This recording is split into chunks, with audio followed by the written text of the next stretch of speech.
پاکستان میں کسانوں کے ساتھ ناانصافی کی جا رہی ہے، ان کا معاشی قتل کیا جا رہا ہے، آپ حکومت وقت سے کیا مطالبہ کرنا چاہتے ہیں؟ کسان کے جو اس وقت میرے خیال سے حالات ہو چکے ہیں وہ بہت برے ہو چکے ہیں۔ ابھی اگر ہم اپنے علاقے کی بات کریں تو ہمارا علاقہ جو ہے وہ زراعت سے بھرا ہوا ہے۔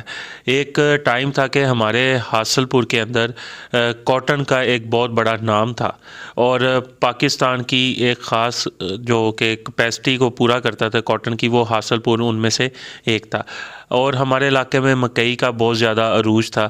اس ٹائم کسانوں کا جو ہے وہ معاشی قتل کیا جا رہا ہے۔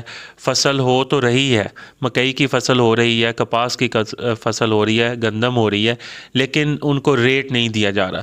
گورنمنٹ کی کچھ ایسی پالیسیز بن چکی ہیں، ناقص پالیسیز بن چکی ہیں، جس کے اندر انسان جو ہے وہ بہت پریشان حال ہے۔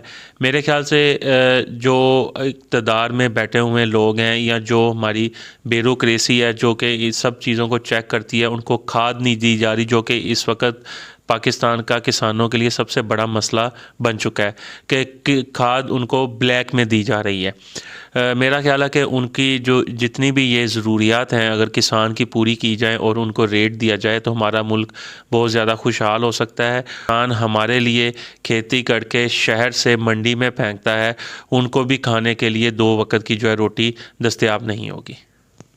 جی، اور آپ وطن ٹی وی انٹرنیشنل کو کیسے دیکھتے ہیں، اور وطن ٹی وی انٹرنیشنل کے لیے کوئی الفاظ بولنا چاہتے ہیں؟ وطن ٹی وی کے لیے میری بہت ساری نیک خواہشات ہیں۔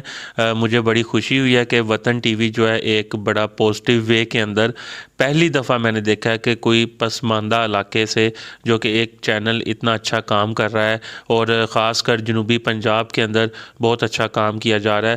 اور میں ان کا میگزین بھی میں جو ہے وہ پڑھتا ہوں، اس کے اندر بھی بہت سارے اچھے کالمز ہیں، اور وہ جو کہ انسان کو موٹیویٹ کرتے ہیں۔ تو وطن ٹی وی کے لیے میری بہت ساری نیک خواہشات ہیں۔